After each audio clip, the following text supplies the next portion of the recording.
Hey everybody, it's Wednesday and that means... It's New Comic Book Day. And we're going to review a few comics this week.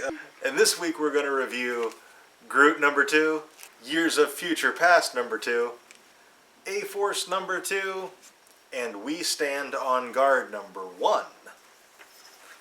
Almost said #2. Now, if you want to avoid any spoilers for these comics, you're going to want to stop the video and wait until you've read them before you actually watch, because more than likely there's going to be some spoilers in our reviews. Okay, first up, Groot #2. And I absolutely love the Groot comics. It's only 2 comics into it, but it's really, really fun. It is. Even the art is fun. Yeah, it's just a fun, happy-go-lucky comic. And it's kind of, it's Groot and Rocket, and it's kind of nice to see how they came to be. Yeah. And their adventures outside of the Guardians. Yeah. And in this comic, we get, how Groot and Rocket met, and how and why Rocket can understand Groot and basically nobody else can. Yeah. And we're not going to go into, the exact how, because I want to avoid spoilers as much as I can. But this story is basically a long flashback. Yeah. With, some present day stuff. And it's really funny. It kind of, I imagine it's how we feel when we go to a country and nobody speaks our language and you're trying to ask for something and nobody understands you because they don't speak English, or vice versa. And it's very frustrating. You get frustrated very, very quickly when especially if they're teasing you about it. And see, unfortunately for him, he understands what they're saying. They just can't understand him, and that's got to be even more frustrating than simply neither party understanding. Why don't you understand me? Yeah. But this one was really fun. I really enjoyed it. So if you haven't checked out Groot yet, seriously, it's only 2 comics in. You're not very behind. Check it out. It's really good. It's really fun. Yeah. Okay, Years of Future Past #2. And I am actually really enjoying this comic. The art is amazing. Yeah. The story is it's so good. My only complaint would be it is super dialogue heavy. Yeah, it is very dialogue heavy, which kind of, it's good and it's bad. It's good because you are never guessing what's going on because there's so much dialogue that you know what's going on. Explain everything step by step. But on the other hand, it's like it takes you reading this one comic, the person beside you can read almost 3 by the time you're finished because it takes you so long. And it kind of bogs it down a little bit because you're getting so much exposition. But when the action does ratchet up, it ratchets up big time. Yeah, it does. My favorite part of this comic was actually a single page, and it was Colossus's monologue. Try saying that 3 times fast. And Colossus is talking to his daughter Christina and Wolverine's son Cameron, and he's basically explaining to them the dangers of a joke. Yeah. And what's terrible is it's a joke we've all made when, when you see somebody who's out. When you're at a restaurant and there's a kid crying, and you're like, man, some people should have to take a test to be a parent. Yeah. And it's just a joke because, that it's a bad joke, but everybody makes it. And he's pointing out just how bad it is. Yeah. And how dangerous if you actually carried out that little joke, and it took, because in this universe, it has been carried out. Yeah, it has. It hasn't been, you have to take a test to have a kid, but, it's, mutants cannot have kids. Yeah. So, it's basically a play on that joke and how easy it is to go from taking a test to disqualifying certain people, like people who have diabetes or people who have cancer, because they're going to die sooner and might leave an orphan, and then we have to take care of them, and then doing it further and further and further until now they're at where mutants can't have children. Yeah. And a person who maybe survived cancer goes to a person whose great grandmother had cancer, so maybe you were at risk for it, and it just gets blown to this extreme.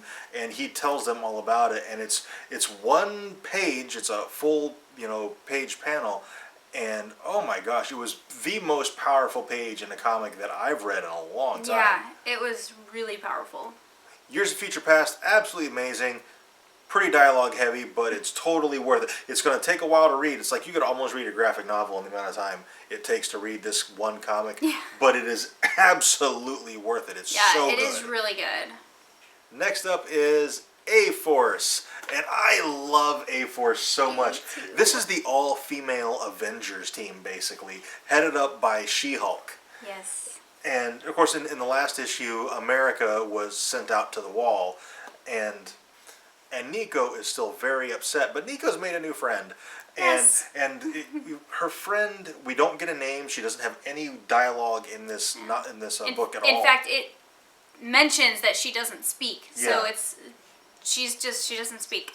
So the fact that she's brand new to their environment and they have no idea about her, and these portals are opening up, these wormholes are opening up all over the place. Of course, their first thing is, well, it's her fault. Well, and she also looks like a galaxy, so Yeah. I mean that's really not helping her case. Yeah.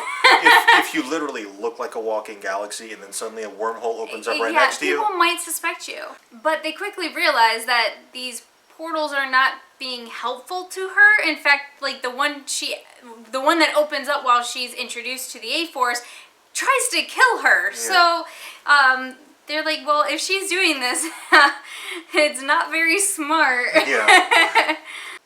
I'm really excited to see where they go in this. The art is absolutely fantastic in this as well, I thought. Yeah.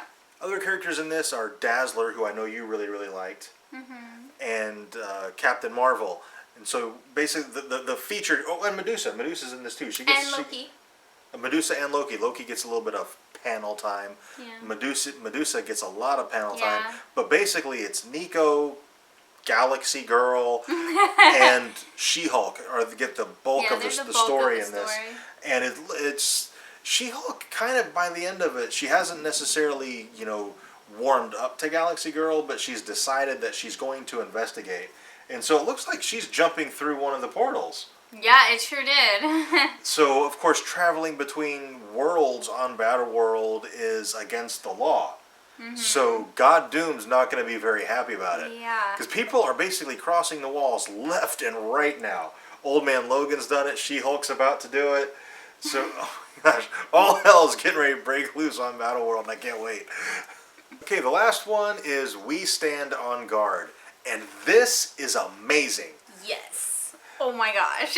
I'm not overly thrilled with the art, but it's not like bad. It's just not outstanding. I didn't mind the art. I kind of liked it. It like sometimes the people look a little weird, but overall I like the art. Basically, what the premise of this is the U.S. has decided to bomb Canada. Well, the U.S. gets bombed. So it's the year 2112 when the comic starts. The U.S. has been bombed, and they're watching the news, this family. And the one kid makes a joke, like, well, what if it was us? And they're like, that's not funny. Come on, I could lose my security clearance. You're making jokes like that. Yeah. And he's like, well, we burned down the White House. And they're like, that was Britain. It was 300 years ago. Your history's wrong. They're like, they're talking out.